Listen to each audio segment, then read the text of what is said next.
అనగనగనగా ఒక పెద్దమ్మ చిన్ని గుడిసెలో ఉంటూ తన మామిడి తోటలో ఉన్న మ్యాంగోస్ని అమ్ముకుంటూ కాలం గడుపుతుంది పొట్టకూటి కోసం. అయితే కొన్ని రోజులుగా తన మామిడి పండ్లను అమ్మలేకపోతోంది పాపం. అల్లరి కోతు గుంపు ఒకటి వచ్చి రోజు మ్యాంగోస్ అన్నిటినీ తినేసి తోట అంతా చిందరవందర చేసి పడేస్తున్నాయి. అప్పుడు పెద్దమ్మ కోతిరాజుతో ఇలా అంది: కోతిరాజా కోతిరాజా, ఈ తోట నాదే అయినప్పటికీ మనం ఈ తోటలోని మ్యాంగోస్ సగం సగం పంచుకుందాం అంది.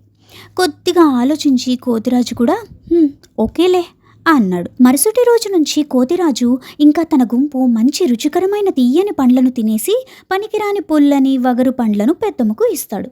పెద్దమ్మకు చాలా కోపం వస్తుంది. ఇలా కాదు, వీళ్లకు ఎలాగైనా బుద్ధి చెప్పాలి అనుకుంది. ఒక ఐడియా వేసింది. కోతులు లేని సమయంలో తోటలో ఒక దిష్టి బొమ్మను ఏర్పాటు చేసి దానికి ఒక చొక్కా ప్యాంటు తొడిగి అచ్చం మనిషిలాగా తయారు చేసింది. ఆ బొమ్మ చేతికి కాలికి తాడు కట్టి తన లోపలికి వెళ్ళిపోతుంది. ఇంతలో మంకీస్ రానే వచ్చాయి.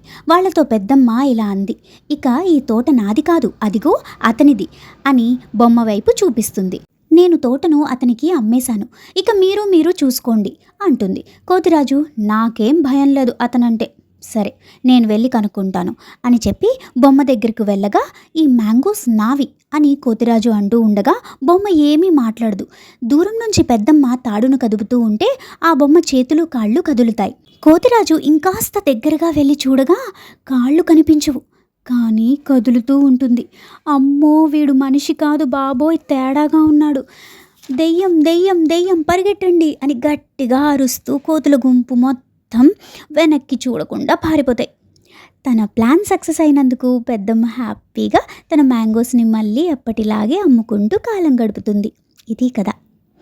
మరి సమ్మర్ కదా, మ్యాంగోస్ తినడం అందరూ స్టార్ట్ చేశారా?